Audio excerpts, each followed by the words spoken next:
Praise the Lord. தந்தை மகன் தூயாவின் திருப்பெயராலே ஆமீன். என் அன்பிற்குரிய சகோதர சகோதரிகளே, இன்றைய இறை சிந்தனையாக ஏசப்பா நமக்கு தருவது யோவான் நற்செய்தி இயல் 12 இறை வார்த்தை 25. தமக்கென்றே வாழ்வோர் தம் வாழ்வை இழந்து விடுவர். இவ்வுலகில் தம் வாழ்வை பொருட்டாக கருதாதோர் நிலை வாழ்வுக்கு தம்மை உரியவர் ஆக்குவர். ஆம், இந்த இறை வார்த்தையின்படி வாழ்ந்து வேத சாட்சியாய் மரித்த நம் மண்ணின் புனிதர் தேவசகாயம் குமரி மாவட்டம் நாட்டாளம் என்ற ஊரில் நாயர் குடும்பத்தில் உயர்குடியில் நீலகண்டன் என்ற பெயரோடு கிபி 1712 ஜனவரி திங்கள் 21 பிறந்தார். இவர் சிறு வயதிலேயே சமஸ்கிருதம், கடின சாஸ்திரங்களை பயின்றார்.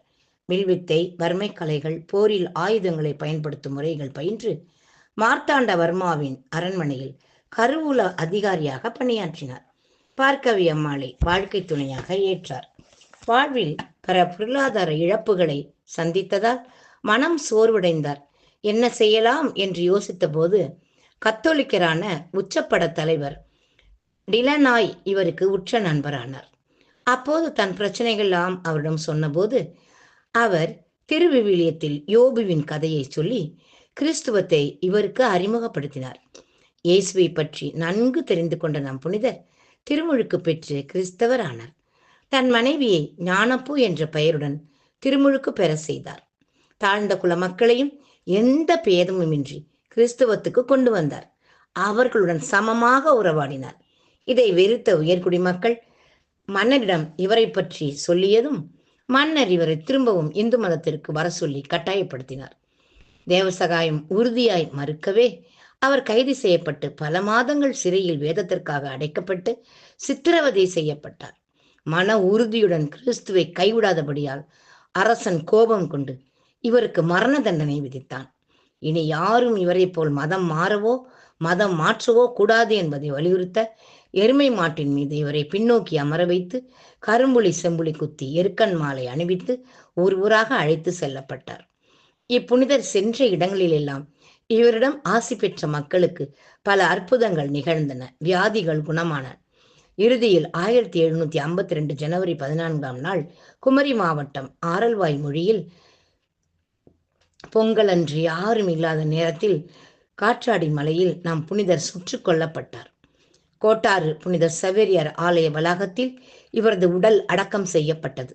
இவர் கல்லறையில் ஜெபித்ததால் பல அற்புதங்கள் நிகழ்ந்தன. அதனால் இவர் 2022 மே 15 திருத்தந்தை பிரான்சிஸ் அவர்களால் புனிதராக உயர்த்தப்பட்டு துன்புறும் கிறிஸ்தவர்களின் பாதுகாவலரும் ஆனார். அன்பானவர்களே, இருண்டு கிடந்த மானிட வாழ்வில் இயேசு என்னும் விண்ணக ஒளியை ஏற்றி வைத்து அவருக்காக உயிர் துறந்த மறைசாட்சி புனித தேவசகாயம் போல நாமும் இயேசுவின் சாட்சிகளாய் வாழ்வோம். வாருங்கள்.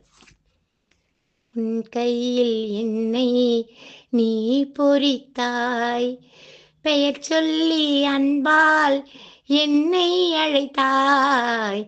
உன் கையில் என்னை நீ பொறித்தாய், பெயர் சொல்லி அன்பால் என்னை அழைத்தாய்.